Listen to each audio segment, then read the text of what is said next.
Good morning, students. Let's start our civics 6 chapter judiciary. Judiciary वाला chapter हम पढ़ रहे थे. तो इस चैप्टर के अंदर हमने कल पढ़ा था page number 73, what is the role of the जज. यहाँ तक. तो आज हमें पढ़ना है what is a fair trial.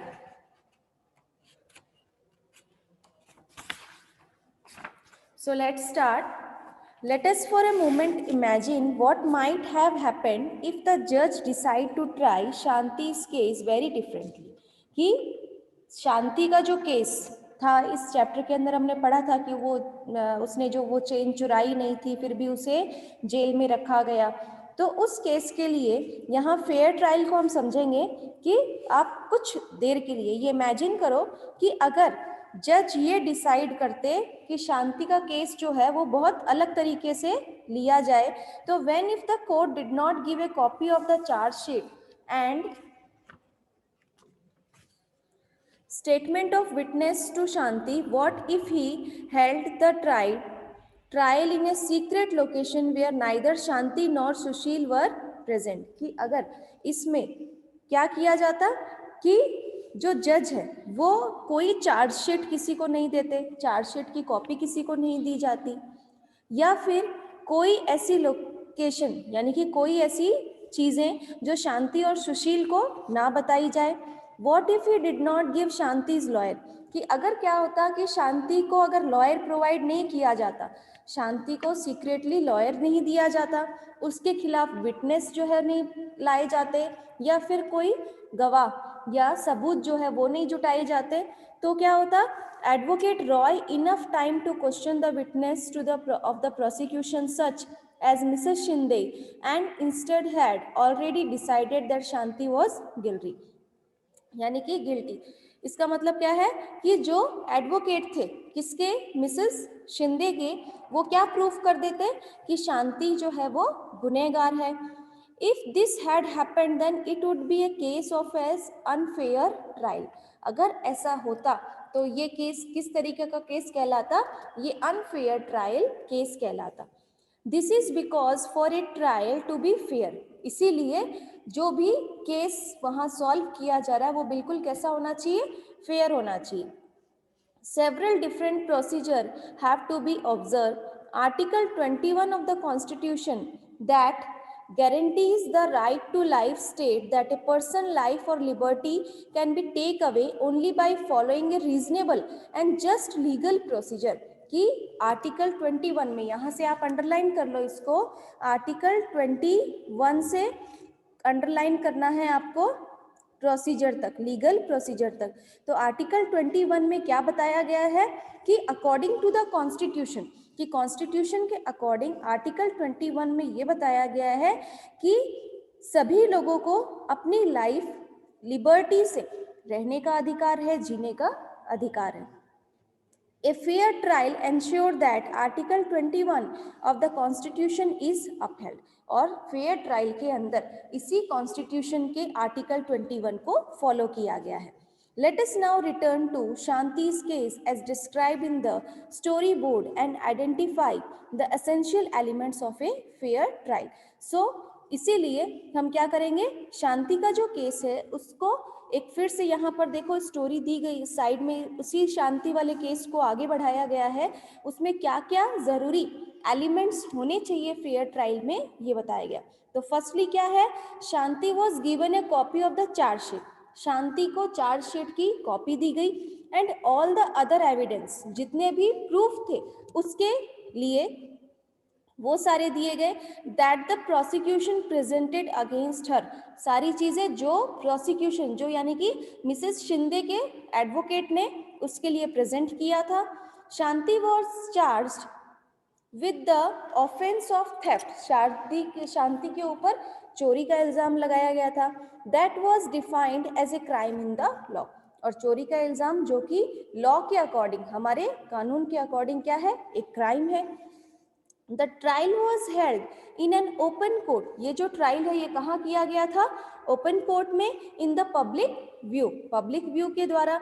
Her brother Sushil could attend the court hearing, उसका जो भाई था उसने इसको अटेंड किया and the trial was held in the presence of the accused.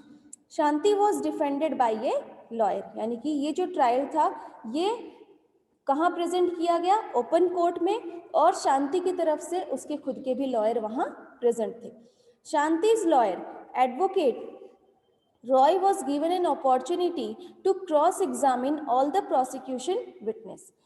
शांति के जो एडवोकेट थे उन्होंने जितने भी मैटर उसके खिलाफ चल रहे थे उसको लेकर क्रॉस एग्जामिन करने के लिए अप्रूवल दिया कि आप इसके लिए क्रॉस एग्जामिन कर सकते हो, सारी चीज़ों को आप चेक कर सकते हो। Advocate Roy was given an opportunity to present witness in शांति's डिफेंस, यानी कि उन्होंने क्या कहा एडवोकेट रॉय ने कि शांति के खिलाफ अगर कुछ भी एविडेंस मिलता है तो वो कोर्ट में प्रेजेंट किया जाए। Although the police filed A case of theft, जो पुलिस ने शांति के खिलाफ केस फाइल की थी, द जज assume her to be innocent, जज ने उसे निर्दोष बता दिया and it was the responsibility of the prosecution to prove beyond reasonable doubt that Shanti was guilty.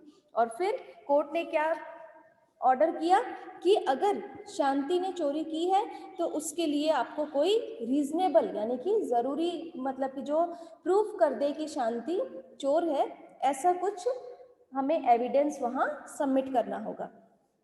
In this case the prosecution fail to do so, और prosecution fail हो गए इसको ऐसा करने से।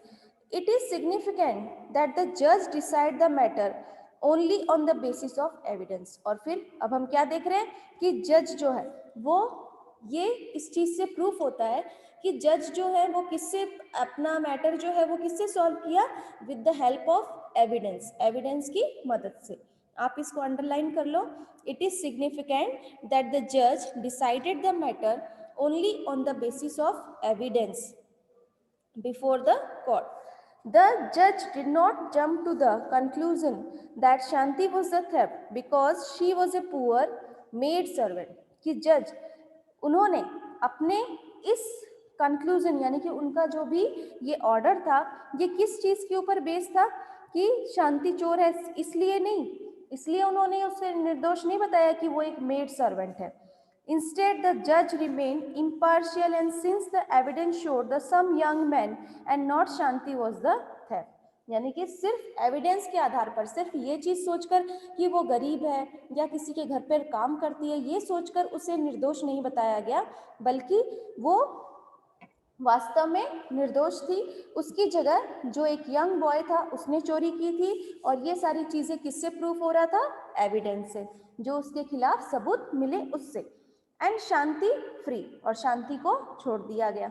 इन शांति's case justice was finally done to her because she was given a fair trial.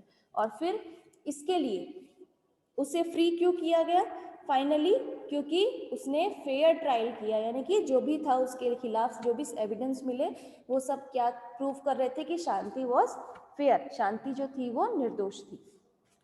So, the Constitution and the law both state that all of the person that we have discussed in this chapter should carry out their roles in the proper manner. Constitution और law दोनों चीज़ें क्या बताती है कि जो भी इस सोसाइटी के अंदर जो भी लोग यहाँ रह रहे हैं, इस चैप्टर में जैसे हमने इस डिस्कस भी किया है कि उन लोगों को हमेशा जो भी अपना लॉ, जो भी अपने लॉज को फॉलो कर रहा है या जो भी उसका जो रोल होता है उस सोसाइटी को लेकर, अपनी फैमिली को लेकर, वो सब क्या होना चाहिए, एक प्रॉपर मैनर में होना चाहिए। ऐसे ही नहीं हम किसी को चोर साबित कर दे, ऐसे ही नहीं हम किसी के ऊपर कोई इल्ज़ाम लगा दे, बल्कि उसके खिलाफ हमारे पास क्या होना चाहिए, एविडेंस होना चाहिए।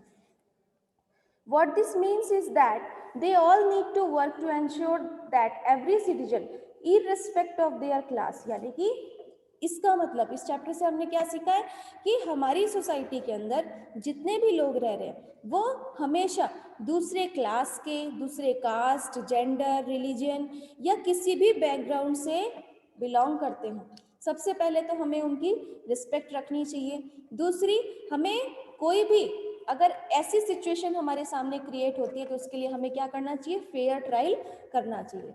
सो the rule of law which says that everyone is equal before the law, आप इसको अंडरलाइन कर लो कि रूल हमें क्या बताता है कि जो नियम है, जो कानून है, उसके अकॉर्डिंग क्या है कि सभी लोग क्या है, बराबर है। ये नहीं है कि वो गरीब है या वो इस कैपेबल नहीं है कि अपना केस फाइल कर सके, तो उसके लिए भी अलग अलग प्रोविजन दिए गए हैं गवर्नमेंट के द्वारा। तो यहाँ से आप अंडरलाइन करो, the rule of law which says that everyone is equal before the law would not make much sense if every citizen were not guaranteed a fair trial by the constitution। कि अगर constitution के द्वारा दिया गया ये fair trial को सभी अगर फॉलो करते हैं तो किसी के साथ भी ऐसा नहीं होगा। तो ठीक है, आपका ये चैप्टर यहाँ कंप्लीट होता है। इसके एक्सरसाइज के क्वेश्चंस जो हैं वो मैं आपको आज सेंड करूँगी, जिसको आपको अपनी फेयर नोटबुक में करना है। और नोटबुक अभी तक नहीं आई है आप लोगों की, आपको अपनी नोटबुक सबमिट करनी है चेक करवाने के लिए। कल हम स्टार्ट करेंगे हमारा next chapter, chapter 7, understanding marginalisation. ठीक है, तब तक आप अपना होमवर्क जो है उसे कंप्लीट रखिए।